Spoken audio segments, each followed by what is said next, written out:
우리가 교회입니다. 오늘은 벌써 10번째 시간 성경을 올바르게 사용하는 공동체라는 주제로 여러분과 함께 말씀의 은혜를 나누기 원합니다. 건강한 교회가 되기 위해서는 성경을 올바로 해석하고 적절히 적용해야 합니다. 자기가 하고 싶은 이야기를 하기 위해서 성경을 사용하는 사람들이 있죠.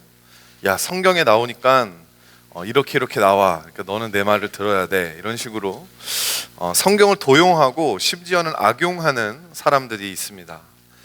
자신의 주장을 정당화시키기 위해서, 내가 하는 이야기가 옳다라는 것을 증명하기 위해서 성경의 구절들을 이 맥락에서 뜯어가지고 해석하고 적용하는, 자기가 듣고 싶은 것만 듣고 자기가 읽고 싶은 부분만. 성경을 그래서 여러분 쭉 한번 읽는 게 너무 중요합니다. 사실 성경에서 정말 좋은, 재미있고 은혜가 되는 부분이 있는데, 우리가 지금까지 날마다 빛으로 묵상하신 분들은 에스겔서가 끝난 게 얼마나 다행이고 기쁜 소식인지 몰라요. 에스겔서가 같이 좀 어려운 책들은 넘어가는, 사실 우리가 이렇게 셀렉티브하게 하나님의 말씀을 듣고 읽고 하는 것은 위험할 수 있습니다. 우리의 신앙을 왜곡시킬 수 있다라는 거죠. 그래서 우리가 신앙생활을 잘하기 위해서 반드시 필요한 게 뭐냐면, 좀 어려운 말인데요, 오늘 좀 어려운 단어들이 오늘 설교에서 좀 많이 나오는데, 바로 성경 해석학이라고 하는 겁니다. 영어로 hermeneutics라고 하는데, the study of extracting timeless principles from time-bound commands in the Bible. 성경에서 나오는 시대적 명령들로부터 시대를 초월하는 영적 원리를 끄집어내는 학문. 신학교에 가면 그래서 이 hermeneutics라고 하는 것을 배우게 되는데, 여러분 성경 안에 보면 이 해석의 여지가 없는 진리를 이야기하는 곳이 많습니다. 하나님께서 유일하신 하나님이시라는 거, 삼위일체로 존재하신다라는 거, 예수 그리스도가 하나님이시고 우리를 구원하시러 오신 구세주라고 하는 것은, 이거는 뭐 논란과 논쟁의 여지가 없는 것이고, 그것에 대해서 예수님은 하나님이 아니야 라고 할 때 그것은 더 이상 기독교가 아닌 이단이 되게 되는 것이죠. 하지만 우리가 복음 안에서 이 성경을 읽으면서 어떤 부분들은 이 해석의 여지가 있는 부분들이 있는 거예요.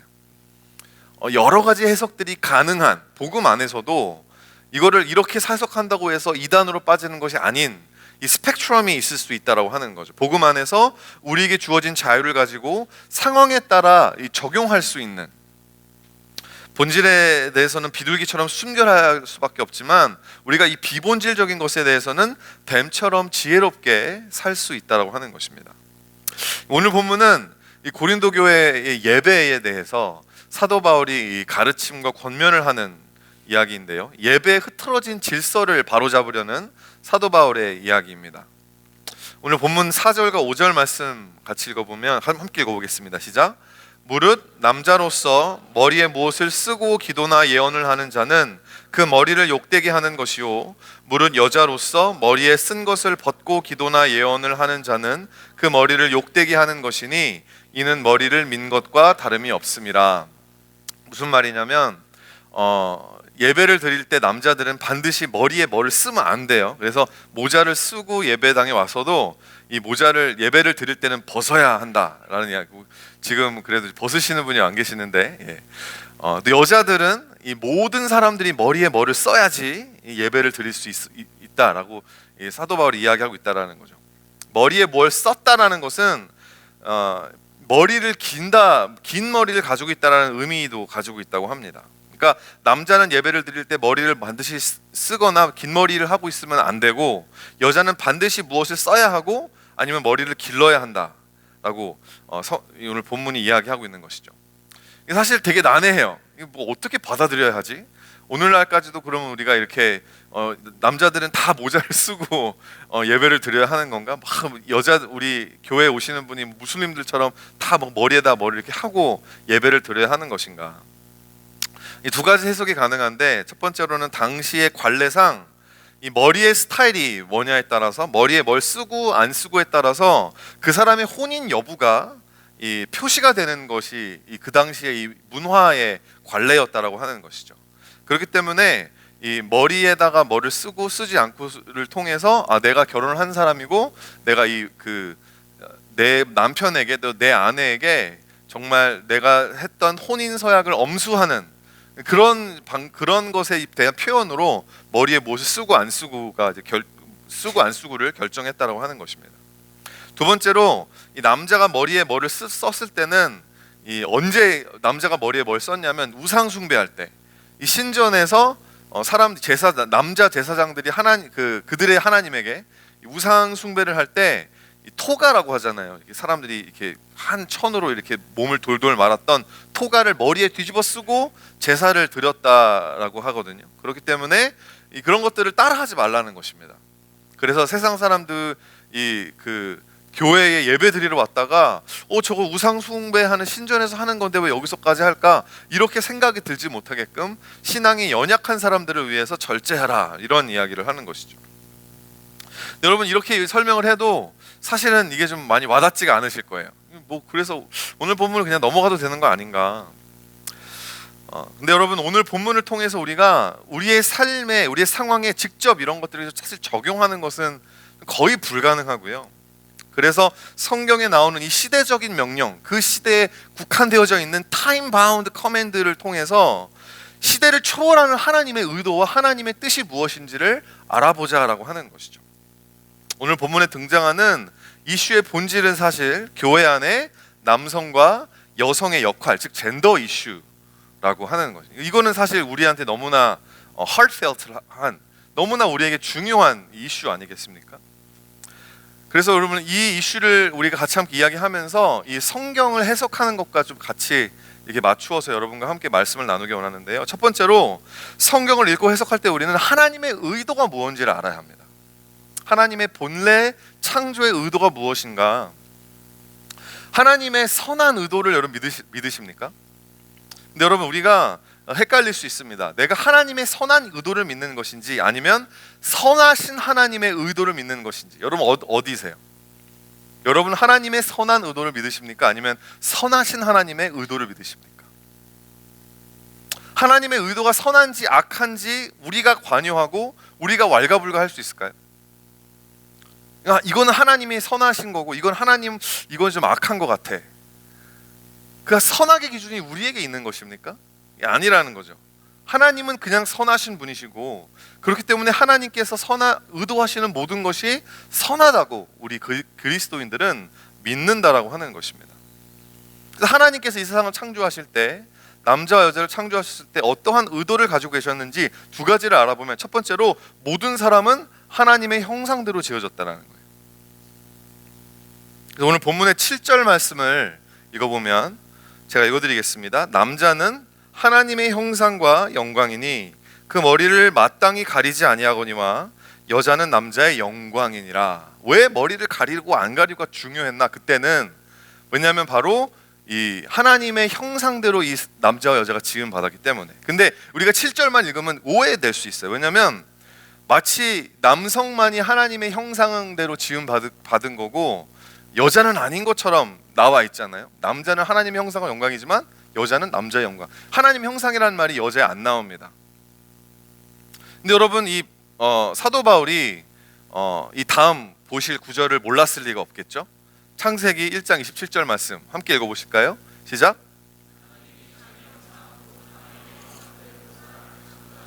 남자와 여자를 창조하시고, 하나님께서 형상대로 사람을 창조하셨을 때는 남자만 그렇게 하신 게 아니라 남자와 여자를 하나님의 형상대로 창조하신 것입니다. 이것이 하나님께서 인류를 창조하신 의도이고, 남성과 여성은 모두 하나님의 형상대로 지음받은 본질적으로 동일한 존재라고 하는 거예요. 성부와 성자와 성령이 본질적으로 같은 하나님이지만, 동등하고 유일한 하나님이지만 각자 다르게 존재하는 것처럼 이 남자와 여자는 하나님의 형상대로 지음받은. 그 영어에서 여러분, 하나님을 가리킬 때 he, him, his 이렇게 우리가 이 남자 masculine pronoun을 쓰다 보니까는 많은 사람들이 헷갈려하는 거예요. 하나님 남자구나. 하나님 남자인가요? 여러분, 하나님은 남자도 아니고 여자도 아닙니다. 하나님은 그 성별이 없는, is he an asexual being? 그것도 좀 웃긴 말이에요. 하나님은 성별이 없으신 게 아니라 하나님이 성별을 지으신 것입니다. 성별의 창조자시라는 거예요. 그걸 먼저 이해하셔야 된다는 거죠. 하나님의 형상이 남성성과 여성성의 각기 다른 방식으로 녹아져 들어있다라고 우리는 이해해야 합니다. 성경에서 하나님을 he, him, his라고 하니까 하나님은 남자가 보다라고 하지만 여러분 성경에 이런 구절도 있습니다. 이사야서 42장 14절 말씀을 보면 내가 오랫동안 조용하며 잠잠하고 참았으나 내가 해산하는 여인같이 부르짖으리니 숨이 차서 심히 헐떡일 것이니라. 여인의 해산하는 모습, 그 거친 숨을 내몰아쉬면서 이 아이를 낳는 그 모습을 하나님이 채택해서 자신의 능력을 설명하고 계시는 것이죠. 이사야서 49장 14절과 15절 말씀, 오직 시온이 이르기를 여호와께서 나를 버리시며 주께서 나를 잃으셨다 하였거니와 여인이 어찌 그 젖먹는 자식을 잊겠으며 자기 태에서 난 아들을 긍휼히 여기지 않겠느냐. 그들은 혹시 잊을지라도 나는 너를 잊지 않을 것이다. 이 하나님의 긍휼, 하나님의 백성을 향한 하나님의 긍휼을 수유하고 있는 이 어머니의 마음에, 어머니의 심리 상태를 견주어서 설명하고 있는 거예요. 여러분, 그렇기 때문에 우리는 우리 모두는 똑같이 하나님의 형상대로 지음받은 존재입니다. 하지만 한 가지가 더 있어요. 두 번째로는 모든 사람이 하지만 각기 다르게 지어졌다는 것입니다. 사도 바울은 창세기 1장에 있는 창조 이야기보다는 창세기 2장에 나오는 창조 이야기에 좀 더 초점을 두고 오늘 본문을 이야기하고 있습니다. 고린도전서 11장 8절과 9절 말씀 함께 읽어보겠습니다. 시작. 남자가 여자에게서 난 것이 아니요 여자가 남자에게서 났으며 또 남자가 여자를 위하여 지음을 받지 아니하고 여자가 남자를 위하여 지음을 받은 것이니. 네, 무슨 이야기죠? 창세기에서 나오는 이야기. 창세기 2장 22절에 보면 여호와 하나님이 아담에게서 취하신 그 갈빗대로 여자를 만드시고 그를 아담에게로 이끌어 오셨다. 그러니까 그 사도 바울이 이 남자가 먼저 지어졌고 그 다음에 여자가 났다라고 이야기하는 거예요. 그리고 18절, 창세기 18절에 보면 여호와 하나님이 이르시되 사람이 혼자 사는 것이 좋지 아니하니 내가 그를 위하여 돕는 배필을 지으리라 이렇게 말씀하죠. 그래서 사도 바울이 남자가 여자를 위해서 지음받은 게 아니라 여자가 남자를 위해서 지음을 받았다, 이렇게 사도 바울이 이 창세기 2장에 있는 말씀을 염두하고 이런 말씀을 하고 있다라는 것입니다. 남자는 머리의 역할로 지음 받았고 여자는 돕는 배필의 역할로 지음을 받았다라는 거. 오늘 본문에서 머리라고 하는 말이 어떤 의미로 이 해석을 할 수 있는 것인지 오랫동안 이 논쟁의 소재였습니다.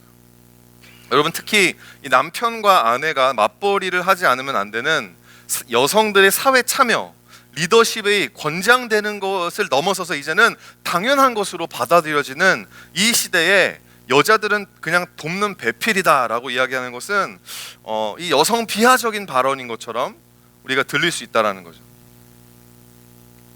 저는 성경이 하는 이야기가 그게 아니라 이러면서 저는 변호하고 싶은 마음이 없어요. 이 시대가 요구하는 구색을 맞추기 위해서 적당히 사탕발림할 생각도 없습니다. 제 임무는, 목사로서 말씀을 전하는 자로서 제 임무는 성경이 하는 이야기를 고지곳대로 전하는 거예요. 여기 돕는 배필이라는 단어가 그 히브리어로 보면 에셀이라는 단어입니다. 돕다. 이 말은 성경에서 하나님이 하시는 일을 표현할 때 자주 사용이 됩니다. 하나님께서 에셀 하신다. 돕는 배필이라는 말이 그냥 아주 그냥 밑에 있는 사람이 위에 있는 사람을 막 이렇게 섬겨주는 거에서도만 사용되는 게 아니라 하나님이 우리를 섬기실 때, 하나님이 우리를 도우실 때도 에셀이라는 단어가 사용이 되는데, 가장 쉬운 예로 사무엘상 7장 21절 말씀, 12절 말씀에 사무엘이 돌을 취하여 미스바와 센 사이에 세워 여호와께서 여기까지 우리를 도우셨다 하고 그 이름을 뭐라고요? 우리 에베네셀, 우리 하시는 분들 이야기해 볼까요? 에베네셀 하시니, 에베네셀이라고 이 UOT에 있는 우리 그 캠퍼스 모임이 있거든요. 하나님이 나를 여기까지 도우셨다. 여기서 에셀이라는 말이 돕는 배필이라는 말이에요. 도움은 쥐기를 막론하고 사람과 사람 사이에 주고받을 수 있는 거 아닙니까?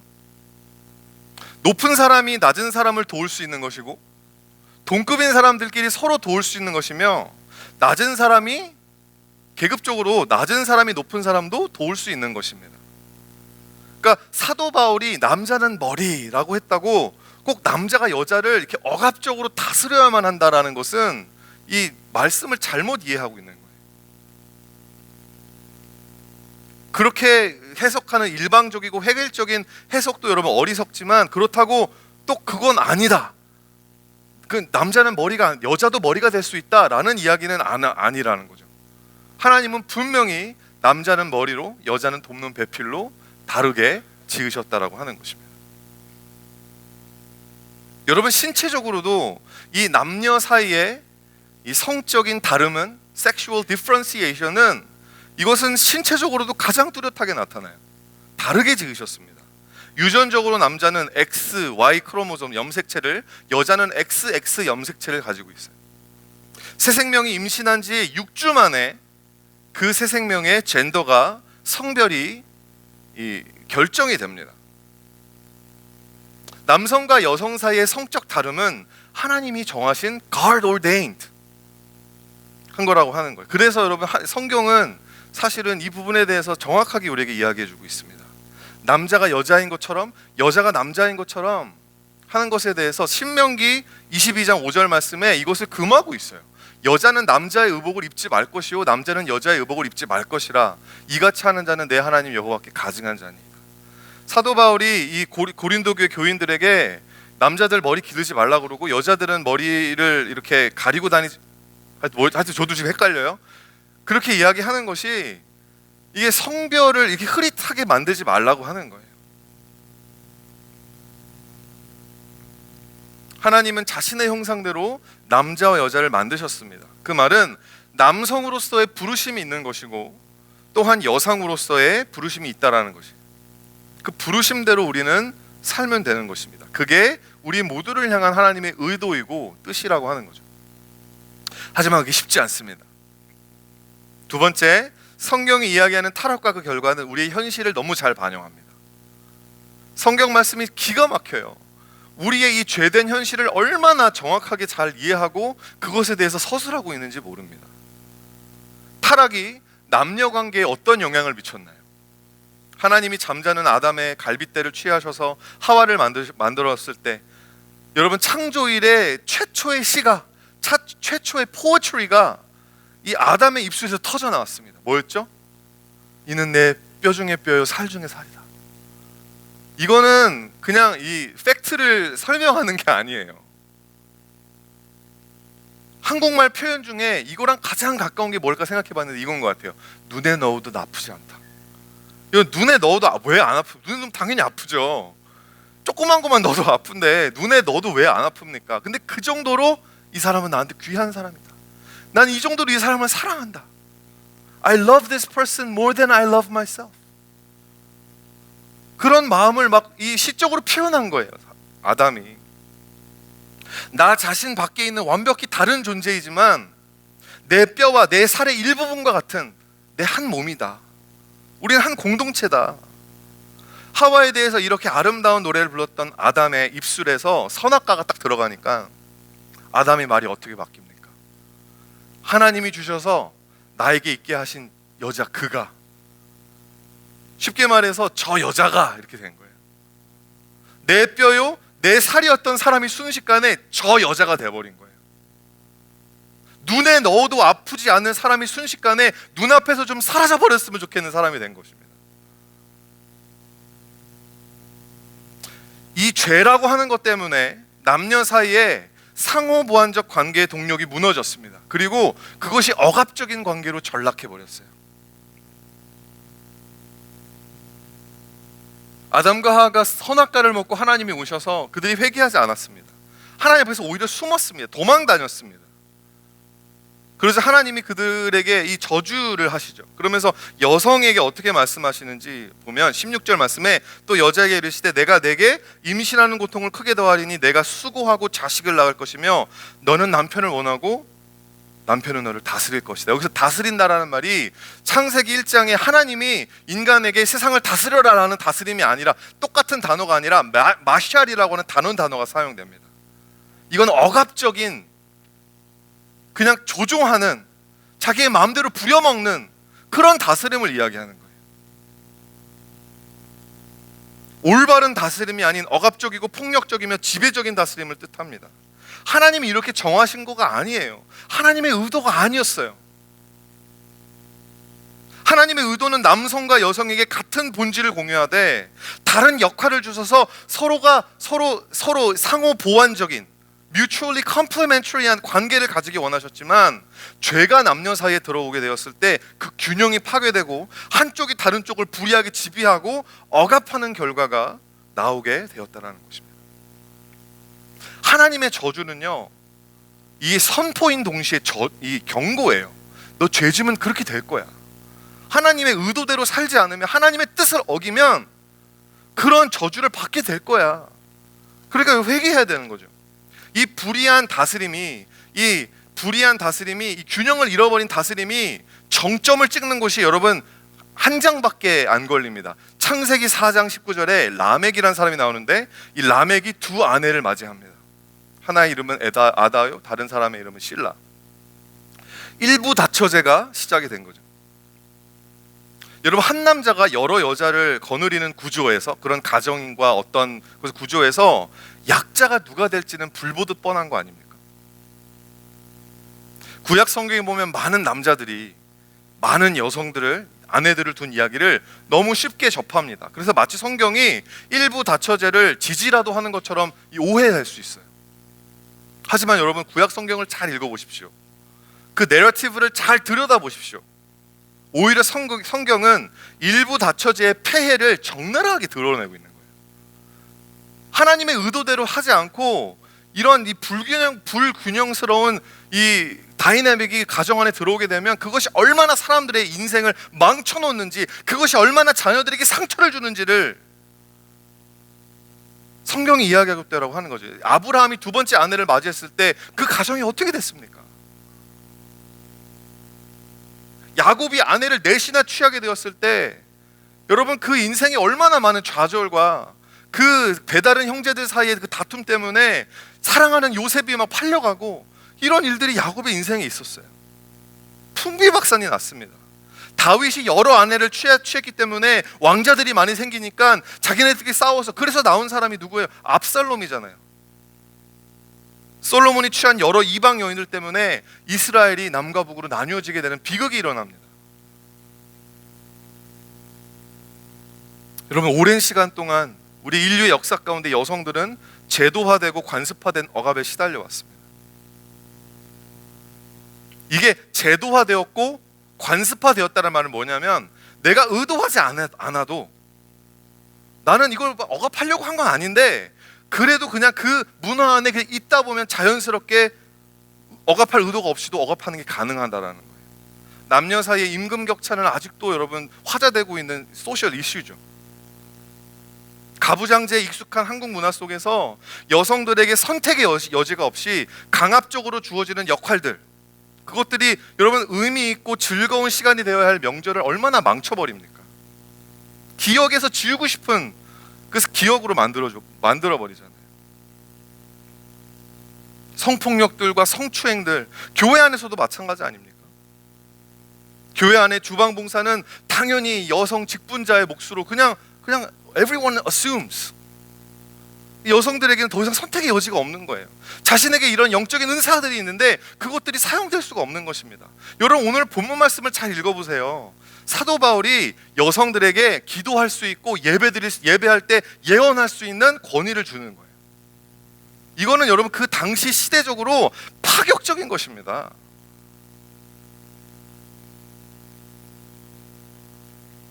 성비율이 여러분 언제나 여성이 조금씩 많은 게 대부분 교회들의 실정인데, 교회 안에 중요한 결정을 내리는 사람들은 압도적으로 남성이 너무 많습니다.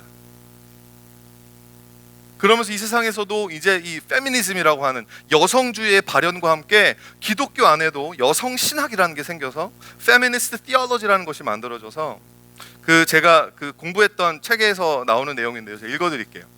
1970년대 후반과 1980년대 초반 레티 러셀, 로즈메리 루터, 엘리자베스 피오렌자, 필리스 트리블과 같은 서구 여성 신학자들이 글이 한국에 번역되어 출간되기 시작했다.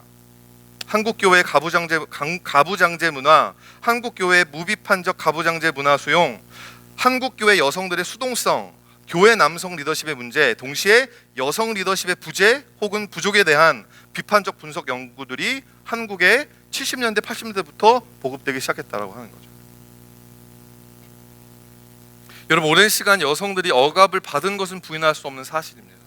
그러므로 교회 안팎의 여성 운동에 대한 정당성도 여러분 사실 이거를 부인할 수 없는 것이고 이것이 절대 부인되어져도 안 되겠죠. 하지만 그리스도인으로서 마인드풀하고 우리가 케어풀해야 될 부분이 있습니다. 뭐냐면 이것이 남녀 사이에 불필요한 권력 다툼으로 번질 수 있는 거예요. 하나님께서 지으신, 하나님께서 의도하신 것과 상관이 없는 쪽으로 흘러갈 수 있다고 하는 것이죠. 교회 안이 됐건 교회 밖이 됐건 성차별과 같은 젠더 이슈가 수면 위로 떠오르고 그것을 계기로 더 나은 세상이 만들어지는 것은 바람직한 현상입니다. 하지만 그것이 젠더 간의 전쟁으로 발전되는 것은 바람직하지 못합니다. 적어도 교회에서는, 적어도 하나님의 회복된 현상으로 하나님의 영광을 나타내야 하는 교회에서는 그렇습니다. 그리스도인이라면 남자건 여자건 성경의 권위를 인정해야 합니다. 그래서 성경을 잘 해석해야 돼요. 잘 적용해야 되고 하나님의 말씀을 내 삶의 잣대로 삼아야 하고 그 잣대를 가지고 내 인생이 정리가 되어야 합니다. 그게 하나님의 주권을 인정하는 것이, 그리고 그것이 예배라는 거예요. 여러분, 그렇기 때문에 성경 해석이 너무너무 중요합니다. 성경을 자기 마음대로 해석해놓고 자기가 원하는 대로 해석해놓고 이렇게 따르지 않으면 넌 이상한 사람이야 매도하는 것은, 여러분, 그러니까 전쟁이 나는 거예요. 그래서 마지막 결론적인 세 번째 포인트로 성경 해석의 최종 목표는 하나님의 영광이라는 것입니다. 성경 해석의 최종 목표는 하나님의 영광이에요. 고린도전서 11장 11절과 12절 말씀을 함께 읽어보도록 하겠습니다. 시작.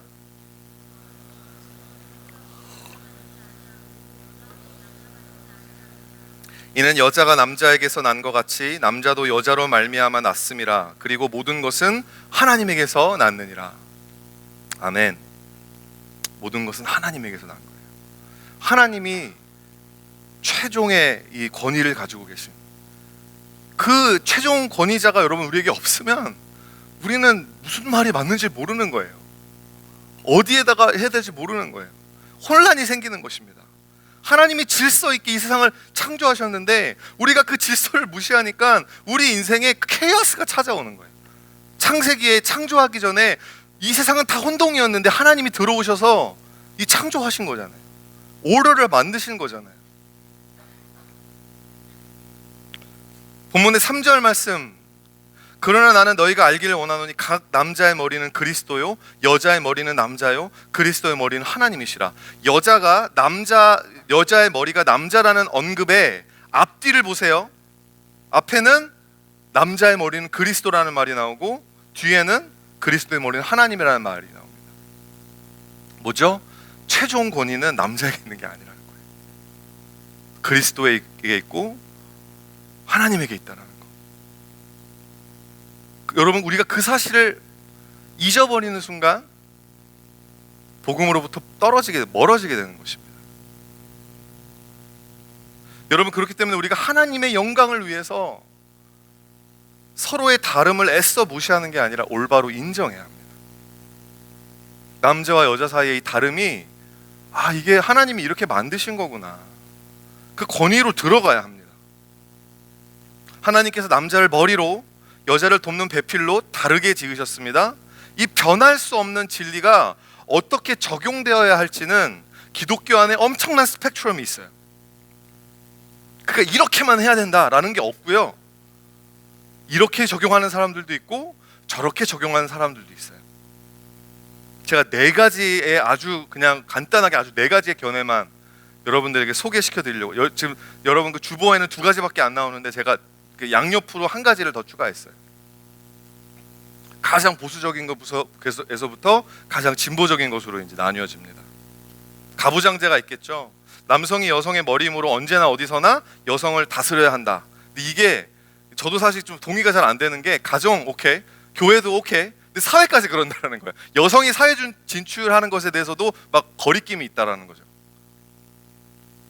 그 다음에 이쪽 한쪽으로 오면 상호보완론입니다. 상보론이라고 해요. 상보론. 그 줄여서 이 컴플레멘터리언입니다.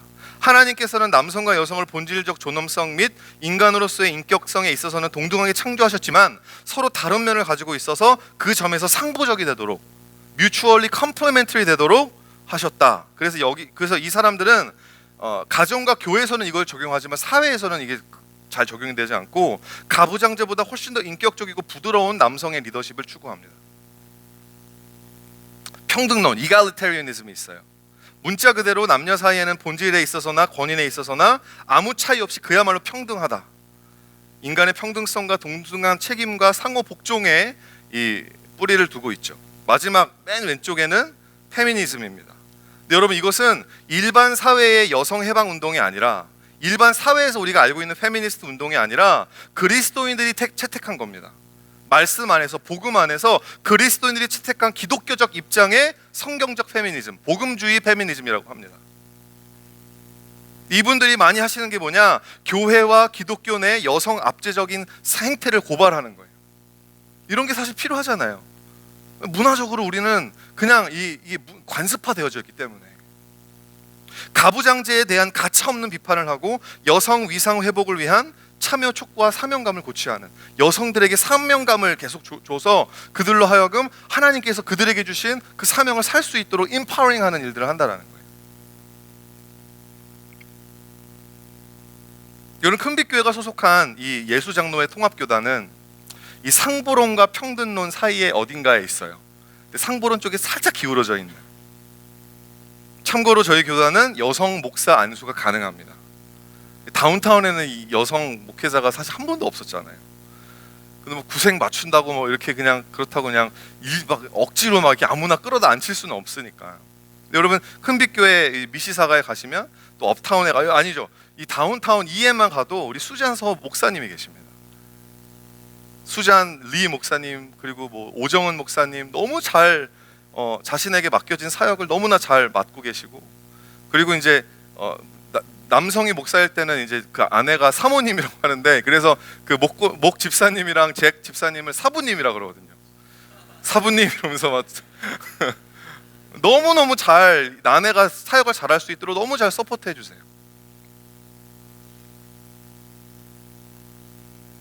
여러분, 저희 교단에서는 여성 장로도 헌법적으로 가능합니다. 그래서 저는 앞으로 10년 정도 지나면 우리 큰빛교회 다운타운에서 여성 장로를 한번 좀 기대해 볼 수 있지 않을까 생각은 하고 있습니다. 이런 여러분 다양한 신학적 해석의 스펙트럼이 있어서 이런 적용점들이 있어서 참 복잡해 보이잖아요. 근데 여러분, 실전은 오히려 단순해요. 실질적으로 가정에서, 교회에서 이 모습이 너무 단순할 수 있습니다. 크레이크 블럼버그 이 주석가가 이렇게 이야기해요. Marriage that operate according to past guidelines will appear in real life very similar to the ideal of evangelical feminists. Each person concerned to seek the best interest of each other above self and to arrive at decisions through mutual prayer and discussion. 사도 바울의 가르침을 따라 결혼 생활 가운데 각 사람이 자신보다 상대방의 행복을 위해서 최선을 다하고 무엇을 결정하고자 할 때 함께 기도하고 함께 대화하고 토의하는 모습은 복음주의 여성주의자들의 이상과 아주 흡사한 모습이다. 여러분, 하나님께서 창조하신 이 질서가 지켜질 때, 그것이 우리의 삶 가운데 그것이 자리 잡을 때 뭐가 생기냐면 창조적 역동성이 생겨납니다. 오늘 본문이 이야기하는 남자와 여자는 모든 남자와 여자가 아니라 한 가정의 남편과 아내를 이야기하는 거예요. 그 가정에서 하나님의 창조 질서가 지켜질 때 하나님에게 영광이 된다는 거예요. 여러분, 자동차의 모터가 그 안에 있는 수없이 많은 복잡한 것들이 막 이렇게 막 빨리 돌아가가지고 이게 그냥 지 마음대로 돌아가는 것처럼 보이지만 그게 아니잖아요. 그 안에 질서가 있잖아요. 그 질서가 흐트러지면 모터가 폭발해 버리는 거 아닙니까? 질서가 있는 것은요, 여러분, 그것을 막 이렇게 억압적으로 억누르고 이런 것이 아니라 하나님께서 그 가정이라고 하는 기관이, 교회라고 하는 기관이, 그 사회라고 하는 공동체가 온전하게 잘 역동성 있게 그 자식에게 주어진 기능을 발휘할 수 있도록 하나님이 질서를 주셨다라고 하는 거예요. 아무리 아내가 뛰어난 영적인 은사를 가지고 있다고 해도 그 가정의 제사장은 남편이라는 거예요. 그래서 여러분, 남편이 영적인 지도력을 발휘해야 합니다. 남편이 아내를 죽기까지 사랑하고 자녀들에게 말씀을 가르치고. 근데 오늘날 너무 많은 남성들이 그냥 shy away. 나 그런 거 좀 손발 오그라들어. 나 아내한테 다 맡겨놔. 여러분, 그렇게 그 질서를 인정을 하지 않고 그 질서대로 살지 않으니까 자녀들이 뭘 보고 자라는 건, 질서가 뭔지를 모르고 이것을 신뢰할 수가 없는 거예요. 세상에 나가서 질서라는 것이 있으면 이거 그냥 질서는 그냥 아빠가 나를 그냥 평소에는 해주는 것도 없다가 자기 기분 나쁘네 폭발해가지고 내가 아빠니까 내 말 들어 이러면서 막 야단치고 그것만 기억을 하니까 이 세상에서 질서에 대해서 이야기할 때 막 까무러치는 거죠. 사회에 적응을 못하는 거예요, 이 아이들이. 자유를 한 번도, 진정한 자유를 누려본 적이 없으니까 그냥 내 마음대로 하는 게 자유인 줄 아는 거예요. 그건 방종입니다. 온전한 질서를 배우지 못한 자녀들은 사회에 존재하는 질서들에도 적응하지 못해서 사회 또한 혼란, 케이오스가 되는 거예요. 하나님께서 우리에게 주신 이 질서라고 하는 게 얼마나 선한 것인지, 우리를 축복하기 원하시는 하나님의 그 선한 의도가 담겨 있다는 것을 우리가 먼저 배우고 자녀들에게 가르치고 우리가 실천해 나가야 하지 않겠습니까? 하나님을 신뢰한다는 것은 하나님이 우리에게 주신 그 질서를 신뢰하고 그것을 누릴 줄 안다는 거예요.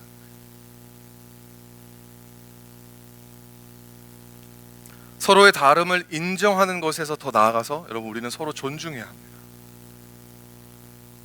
존중은 사랑의 가장 고귀한 표현이에요. 어떻게 예수님 믿는 사람들이 저렇게 페미니스트가 될 수 있어? 어떻게 예수님 믿는 사람들이 저 가부장적인 저 고리타분한 공자가 죽어야 교회가 산대 막 이러면서 막.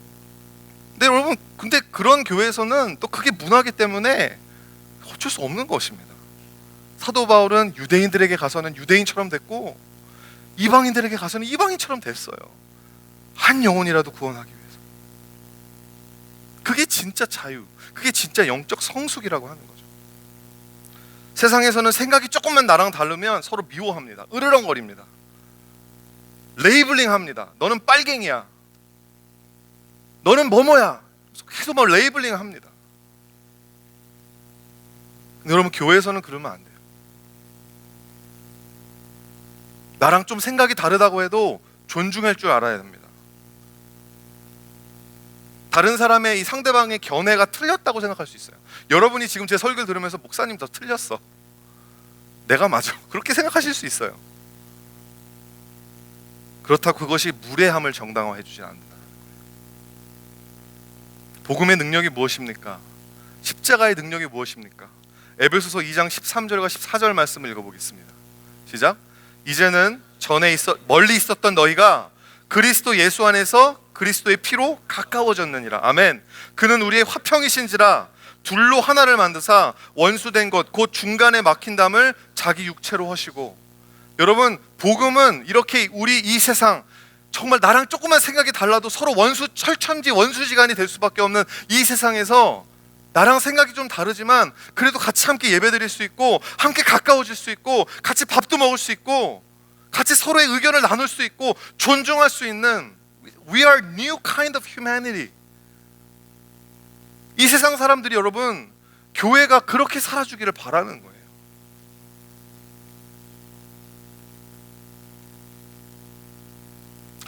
마지막 세 번째로, 서로 존중하는 것에서 더 나아가서 서로 피차 복종해야 합니다. 피차 복종하는 것. 에베소서 5장 21절 말씀 읽어보실까요? 시작. 그리스도를 경외함으로 피차 복종하라. 남편과 아내 사이에, 목사와 성도들 사이에, 목자와 목원들 사이에, 여러분 모든 사람들 사이에 여러분 하나님의 나라가 임하는 곳은 어디냐면 서로 피차 복종할 때. 길성남 교수 이 에베소 어떻게 읽을 것인가라고 하는 책에서 나오는 내용인데요. 제가 가지고 왔어요. 상호 복종은 평등보다 훨씬 더 높은 개념이다. 교회 안에서는 평등을 주장하고 내 권리를 주장하고, 여러분 이렇게 하는 것이 얼마나 사실은 너무나 맞는 말 같지만 십자가의 그리스도의 복음의 관점에서 이게 얼마나 틀린 말인지를 여러분 아셔야 돼요. 상호 복종은 평등보다 훨씬 더 높은 개념이다. 평등을 강조하다 보면 자기 권리를 내세우게 되고 충돌을 빚기 쉽다. 따라서 평등의 개념만으로는 기독교 공동체를 세울 수 없다. 반면에 상호 복종은 자기 권리를 포기하고 다른 사람을 섬기는 것이므로 공동체를 세울 수 있을 뿐만 아니라 공동체의 평화를 이룩할 수 있다. 공동체 안에서 상호 복종을 가능하게 하시는 분이 바로 성령이시다. 남녀 관계뿐만이 아니라 교회 안에 있는 모든 관계 가운데 적용되어야 합니다. 남자가 머리고 여자가 돕는 배필이라는 하나님의 말씀은 절대로 억압적이고 억압당하는 권력 구조를 염두에 두고 있지 않습니다. 예수님께서는 본체 하나님이셨지만 하나님과 동등됨을 취할 것으로 여기지 아니하시고 하나님의 뜻에 죽기까지 복종하셨어요. 그랬던 것처럼 남편은 아내에게 복종하고 아내는 남편에게 복종하며 목사는 성도에게, 성도는 목사에게, 이렇게 서로가 피차 복종할 때 하나님께서 그 공동체를 통해 영광받게 되실 줄 믿으시길 바랍니다. 말씀을 마치며 한 가지 당부드립니다. 아무런 유익이 없거나 상대방을 순전히 굴복시킴으로 자기 의를 드러내기 위한 논쟁이라면 하지 않는 것이 좋습니다. 고린도서 11장 16절 말씀을 함께 읽어볼게요. 시작. 논쟁하려는 생각을 가진 자가 있을지라도 우리에게나 하나님의 모든 교회에는 이런 관례가 없느니라. 남자와 여자 사이의 권력 다툼은 세상에서 이루어지는 것만으로도 족합니다. 이것을 교회까지 끌고 들어올 필요가 없습니다. 우리는 세상의 흐름 속에서 끝까지 성경의 가르침을 붙잡고 나아가야 합니다. 함께 나가는 말 읽겠습니다. 시작. 성경을 올바로 사용함을 통해 복음과 진리 안에서 진정한 자유를 누리는 우리가 교회입니다. 아멘.